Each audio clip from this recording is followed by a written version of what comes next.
Olá, está no ar o Intervalo de Aula, programa produzido no estúdio da Faculdade Araguaia, em que professoras e professores trazem conhecimentos e debatem educação.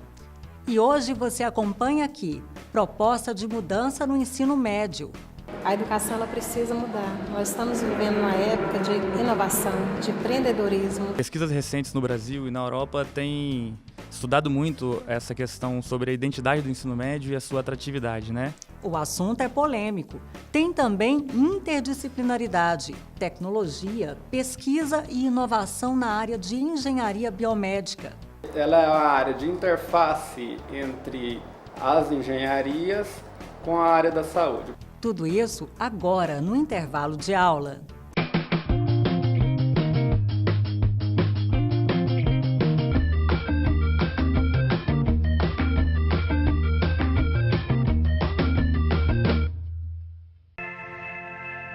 Não pare o que pode te impulsionar.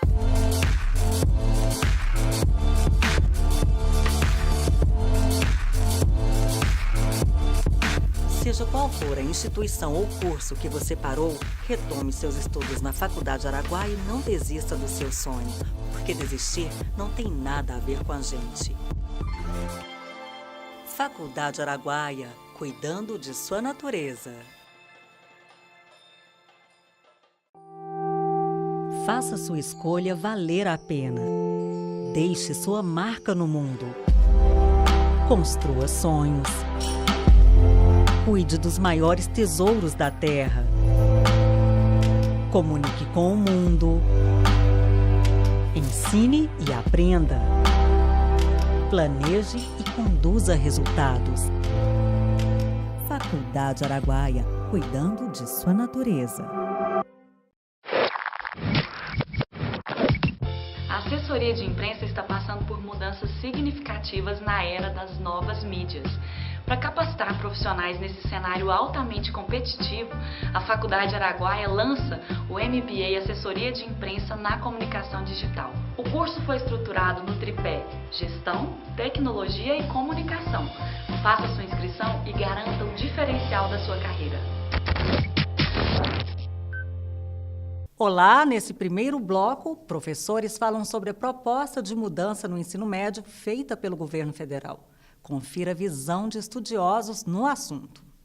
A educação ela precisa mudar. Nós estamos vivendo uma época de inovação, de empreendedorismo e principalmente de mudança nas áreas tecnológicas. Então é necessário que o aluno ele visualize na escola uma escola empreendedora, uma escola com foco no futuro. Outro aspecto positivo é o aluno ter a oportunidade de profissionalização técnica. Isso faz com que o aluno saia de um mundo marginalizado e que ele vislumbre um futuro profissional, tendo a opção de escolher. Bom, em relação à proposta de reforma curricular do ensino médio, eu acredito que a gente tem que começar considerando dois aspectos importantes que estão ligados ao contexto histórico do ensino médio, né?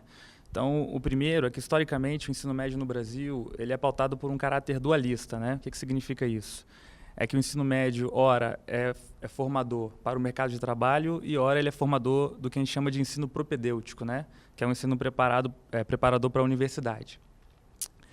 Então, essa reforma ela visa claramente tender a esse lado dualista, né? Então, é dizendo para os alunos que ou eles têm que ir pelo lado propedêutico ou pelo lado do mercado de trabalho. Muitas vezes se esquece de uma terceira formação que pedagogicamente a gente acredita que é a mais correta, né, que é uma formação ampliada, né, onde se preocupa com a formação humana do jovem, né, para além simplesmente da formação no mercado de trabalho e do ensino propedêutico.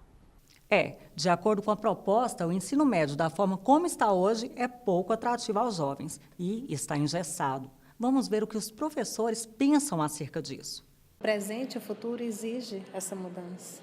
O jovem ele se sente pressionado.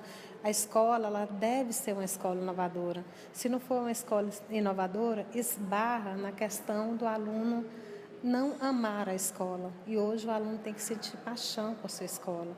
Ele tem que vivenciar o que ele quer, trilhar o que ele quer no futuro. É importante que o aluno sinta que a escola também se preocupe com a profissão que ele quer e não obrigar o aluno a estudar todas as disciplinas.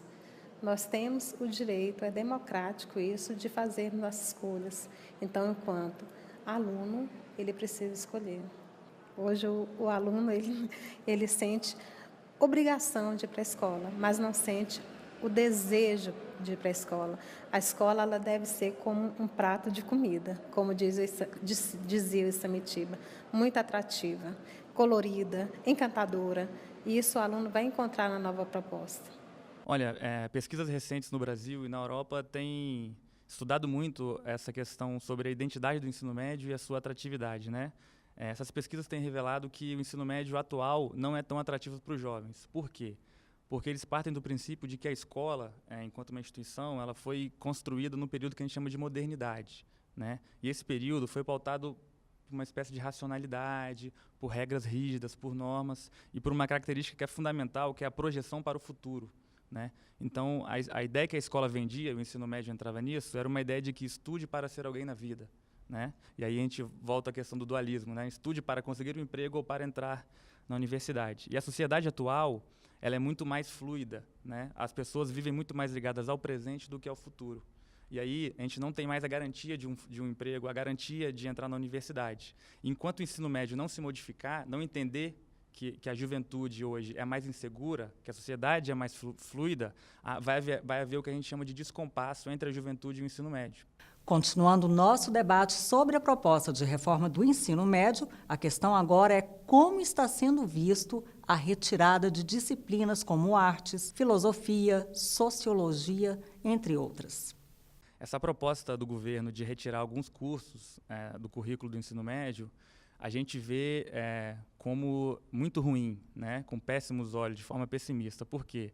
Se a gente for pensar em quais disciplinas são essas, né? A gente tem sociologia, filosofia, artes e educação física, né? São disciplinas que elas fazem parte desse discurso propedêutico e do discurso do mercado de trabalho. Então, ou seja, elas aparecem no Enem, aparecem como importantes no mercado de trabalho, mas não são fundamentais, né? Então, o que parece para a gente que o governo está tentando fazer com que o ensino médio reforce ainda mais esse caráter dualista, né? De formar para o trabalho e formar para o propedêutico, para o ensino superior.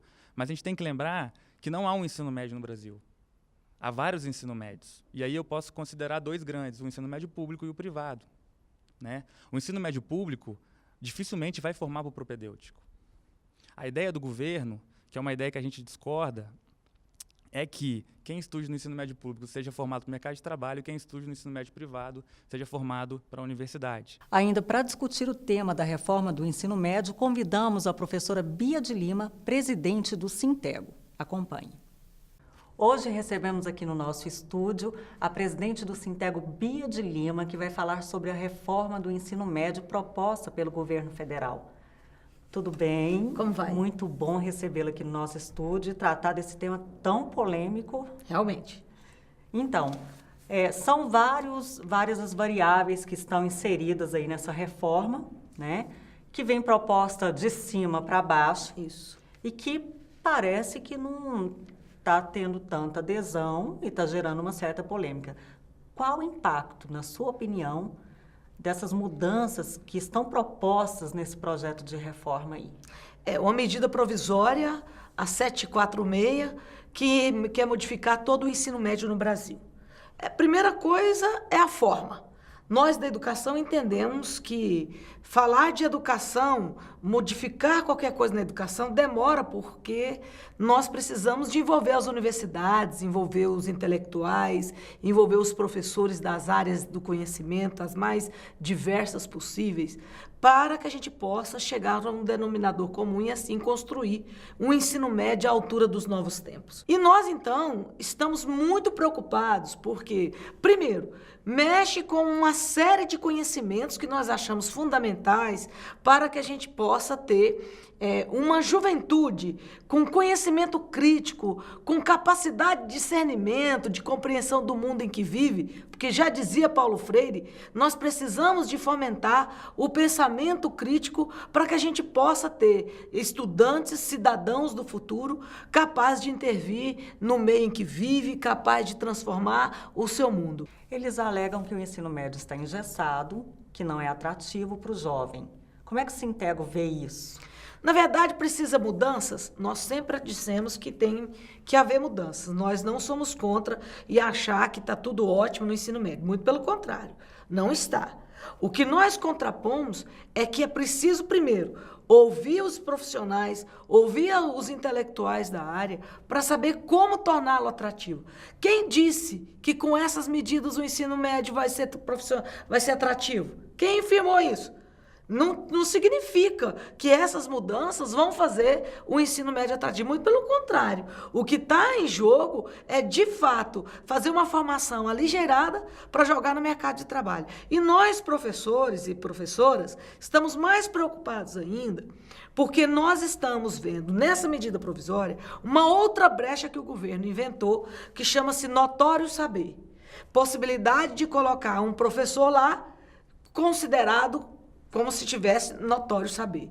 Isso porque esse notório saber não significa que ele possa e tenha necessidade de ter formação intelectual naquela área do conhecimento. Fora as disciplinas que vão ser retiradas, como é que ficam os profissionais dessa área? Por isso, vai ficar... Primeiro que eles podem, muito bem, vai ter um enxugamento, provavelmente vão ter que estar trabalhando e procurando fazer outros bicos, e mais ainda, nós vamos ter professores para ter o mínimo de carga horária possível de sobreviver, trabalhando em diferentes escolas, um numa ponta de uma cidade, outro na outra, e por aí vai. Então é um problema seríssimo, motivo que a CNTE, nossa Confederação Nacional dos Trabalhadores de Educação, já entrou com um pedido junto ao Supremo para questionando a possibilidade de encerrar essa medida provisória, porque o princípio da medida provisória é ter urgência. Qual é mesmo a necessidade de tamanha urgência que impediu o governo de ouvir o segmento? Professora Bia, a gente agradece sua participação aqui. Muito obrigada.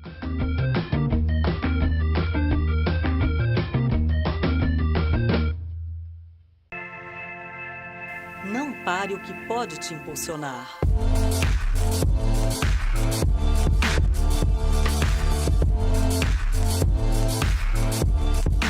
Seja qual for a instituição ou curso que você parou, retome seus estudos na Faculdade Araguaia e não desista do seu sonho, porque desistir não tem nada a ver com a gente. Faculdade Araguaia, cuidando de sua natureza. Faça sua escolha valer a pena. Deixe sua marca no mundo. Construa sonhos. Cuide dos maiores tesouros da terra. Comunique com o mundo. Ensine e aprenda. Planeje e conduza resultados. Faculdade Araguaia, cuidando de sua natureza.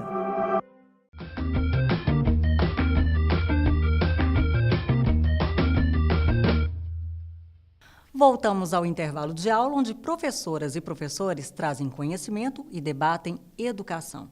O assunto agora é engenharia biomédica, a área que vem crescendo no Brasil. Vale a pena conferir. A área de engenharia biomédica é uma área interdisciplinar, onde ela é uma área de interface entre as engenharias com a área da saúde. O profissional da engenharia biomédica, ele busca desenvolver tecnologias que atendam aos anseios da comunidade da área da saúde. São exemplos de tecnologias os dispositivos utilizados em hospitais para fazer o monitoramento de variáveis biomédicas, tais como o batimento do coração, a mensuração da pressão arterial, dentre outras. Hoje a engenharia biomédica ela se consolidou em nosso país de duas formas distintas. Uma por meio dos programas de pós-graduação que têm se desenvolvido desde 1975. Em nosso país nós já temos inúmeros programas consolidados. Do ponto de vista de pós-graduação, as principais atividades se iniciaram na Universidade Federal do Rio de Janeiro, enquanto que na graduação, a consolidação na área, o amadurecimento, ele começou a acontecer há pouco tempo, principalmente logo na década no ano 2000, aproximadamente. Nós tivemos em nossa instituição, em 2006, o terceiro curso de graduação que foi criado no país, em Engenharia Biomédica, sendo o segundo curso de graduação em uma instituição federal. Bem, a Engenharia Biomédica ela é uma área de interface. Por ser uma área de interface, essencialmente das áreas ou das sub-áreas de ciências exatas e das áreas de saúde, ela é uma área que abriga os profissionais de áreas como medicina, engenharia, biologia, dentre outras. E ela pode ser dividida, digamos, em 3 áreas principais, que é a bioengenharia, responsável pela parte de pesquisa básica, a engenharia médica, propriamente dita, responsável pelo desenvolvimento de equipamentos médicos, e a parte de sensores, órteses, próteses, que pode ser denominada como uma parte de engenharia de reabilitação. Especificamente a área de bioengenharia, ela é voltada para a pesquisa básica dentro da engenharia biomédica. Um exemplo típico seria o processamento de sinais biomédicos, a parte de estudos relacionados ao controle motor, na qual nós procuramos estabelecer uma relação entre o sistema nervoso e o sistema músculo-esquelético, como eles interagem no controle do movimento humano. Então, essas pesquisas de caráter mais básicos, elas são reunidas nessa sub-área que nós denominamos de bioengenharia. My background is affective computing and automated pain recognition. This kind of research is very important to develop automated monitoring system to detect pain, especially for infants and people with dementia who have pain, and in this area it is very difficult to asking for pain and how to ask how strong is the intensity of pain, and this kind of monitoring system would help us to get an idea how strong the pain intensity is, and so we can better find treatments for analgetica.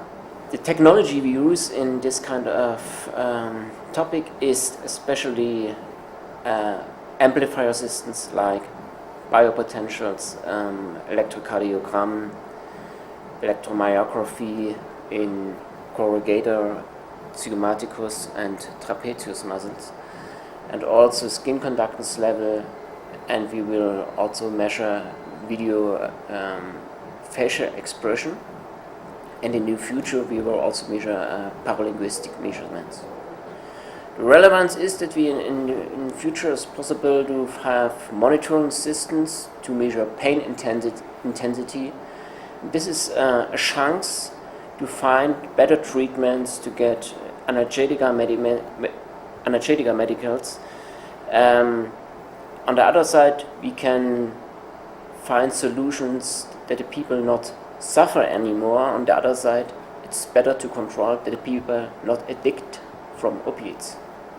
Bem, com relação então às atividades que eu tenho realizado dentro da área de bioengenharia biomecânica no estado de Goiás, eu destaco a minha atuação dentro da Universidade Federal de Goiás, assim como os demais parceiros dentro do estado, em programas de pós-graduação, nas quais eu atuo, sendo um deles o Programa de Ciências e Saúde da Universidade Federal de Goiás e o Programa de Mestrado e Doutorado em Engenharia Elétrica e de Computação, também da Universidade Federal de Goiás. Dentro do meu grupo, no meu laboratório, eu tenho focado minha pesquisa basicamente em 2 grandes áreas.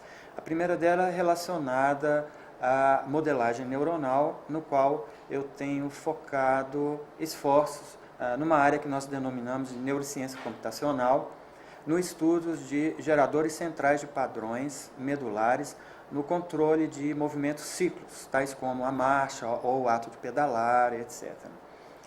A partir da modelagem desses subsistemas medulares, nós estudamos várias características do ponto de vista da engenharia, tais como estabilidade, robustez desses sistemas de controle do movimento.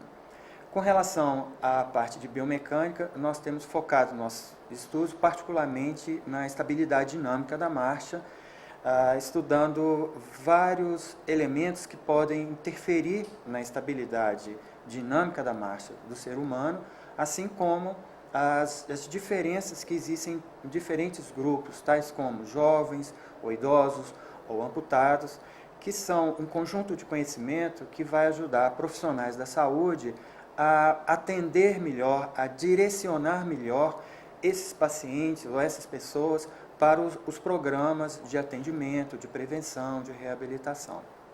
Bom, desde a graduação eu me interesso muito pela interface homem-máquina.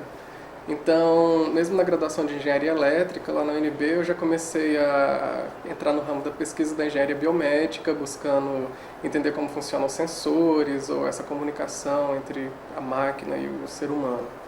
No mestrado, aqui na UFG, nós desenvolvemos um dispositivo capaz de captar os sinais elétricos musculares em vários pontos e aferir várias medidas utilizadas clinicamente na própria pesquisa. Aí já aproveitando mais ou menos o ramo da engenharia biomédica, nós já entramos no doutorado e agora voltando mais para o estudo de estabilidade, estudo de postura ereta estática e com perturbações ou não, fadiga em vários segmentos diferentes, idosos, jovens. E no meu mestrado, nós desenvolvemos, eu e meu orientador, Marcos Fraga, o dispositivo, o MGW, capaz de captar movimentos, captar sinais elétricos dos músculos. E graças ao financiamento da FAPEG, da Fundação de Amparo e Pesquisa do Estado de Goiás, nós conseguimos concluir essa pesquisa com sucesso. E ele desenvolveu um equipamento para análise de sinal eletromiográfico, utilizando um array de eletrodos em paralelo, com a finalidade de detecção de várias características peculiares, sobretudo posicionamento do ponto motor e velocidade de condução nas fibras musculares. Nós observamos aí o sinal da atividade muscular de menor intensidade, com contrações de baixa intensidade. Na parte superior da tela, o software já fornece em tempo real uma análise espectral pela transformada de Fourier. E nos gráficos abaixo, o perfil do sinal eletromiográfico de superfície de cada um dos canais que formam o array desse sistema. O interessante desse sistema é a modularidade dele e o fato da comunicação via Bluetooth com o computador. Numa contração de maior intensidade, como vocês podem observar, nós observamos que o quarto canal, o de azul mais claro, é que tem o sinal de menor intensidade, mostrando que é debaixo desse eletrodo, ou seja, o quarto eletrodo, que se localiza o ponto motor do músculo que está sendo examinado nesse momento, que é o músculo da face anterior do braço, o bíceps braquial. Esse tipo de dispositivo ele é bastante modular, ele pode ser aplicado em qualquer músculo superficial, em qualquer região do corpo, e vai ajudar vários profissionais a identificar patologias relacionadas seja ao músculo ou seja às vias neurais de inervação do músculo. Então, atualmente eu tenho uma empresa em Uberlândia, Minas Gerais, que a gente atende um público com necessidades especiais. Essa empresa chama Adaptar e nós trabalhamos com tecnologia assistiva. Sim, eu trabalhava numa indústria, na companhia de energia, e eu comecei com um trabalho voluntário na parte de reabilitação de pessoas que tinham sofrido lesão na medula ou algum problema neuromuscular. Eu comecei a me identificar muito com a área e estava querendo tentar aliar a engenharia nessa área da saúde. E, infelizmente, depois de um tempo, meu pai também sofreu um acidente e com uma lesão na medula, então aí eu tive um incentivo maior para ir para essa área. Então eu encontrei na área da engenharia biomédica uma possibilidade de aliar ajudar as pessoas e aliar a engenharia com isso. Atualmente eu faço meu trabalho de mestrado é na área de tremor. Eu faço a mensuração e a avaliação do tremor fisiológico. E a gente pretende, a partir daí, um diagnóstico precoce de pessoas que possam ter um tremor fisiológico exacerbado que pode vir a se tornar patológico. E o trabalho que está sendo desenvolvido na engenharia biomédica, no caso, nós estamos usando o TREM-100, que ele foi desenvolvido para mensurar o tremor fisiológico, que é um tremor que todas as pessoas têm sem nenhuma patologia de imediato. Então, nós estamos monitorando esse tremor em várias pessoas para futuramente ter condição de monitorar esse tremor em um consultório, ver se é necessário alguma medicação, ver se é necessário o médico, no caso, atuar precocemente nesse tremor. E esse trabalho está sendo desenvolvido no mestrado da Engenharia Biomédica.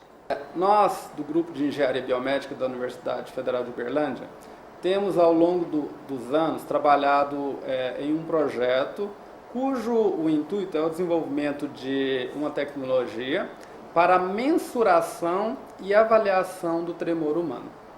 O tremor humano, ele acontece em decorrência de diversos fatores, dentre eles o uso de medicamentos, em decorrência de acidentes e ainda por meio, em decorrência das diversas doenças neurológicas, como a doença de Parkinson. Então, a tecnologia que nós temos trabalhado e desenvolvido em nosso grupo, ela consiste no uso de sensores específicos. Esses sensores são posicionados no membro do indivíduo, no membro geralmente que tem o tremor. Por meio desses sensores e de um equipamento específico, juntamente com um computador, o profissional consegue coletar essa informação de maneira bem simples e mensurar isso. Qual que é a grande vantagem do uso de uma ferramenta dessa? Você pode caracterizar da melhor forma possível a eficácia das diversas terapias, seja de um medicamento que o paciente está fazendo uso, ou mesmo uma cirurgia, um implante cerebral que ele teve que fazer para suprimir esse tremor. Então é uma tecnologia realmente bastante inédita em nosso país, com um custo, pelo menos um custo de produção, e aqui eu reforço que é o custo de desenvolvimento de um protótipo bastante baixo.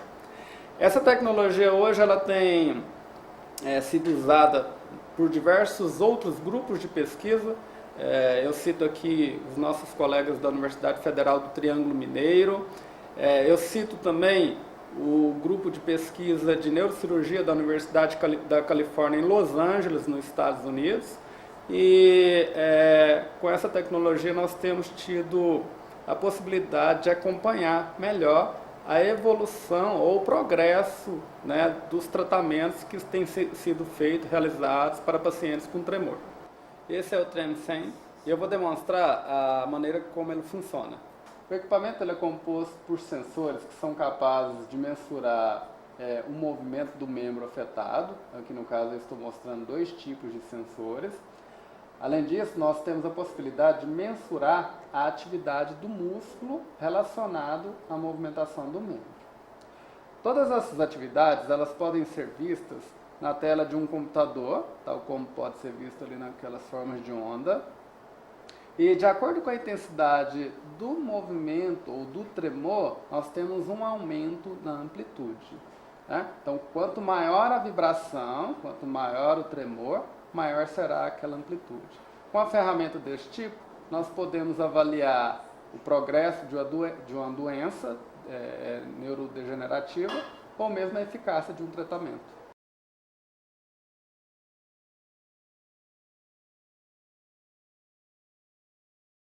O intervalo de aula fica por aqui e deixa esse questionamento. O que fazer para incentivar o aluno do século XXI a buscar novos conhecimentos e se sentir atraído pelos estudos? Acesse nossas plataformas e deixe a sua opinião. Obrigada por sua companhia e até o próximo domingo.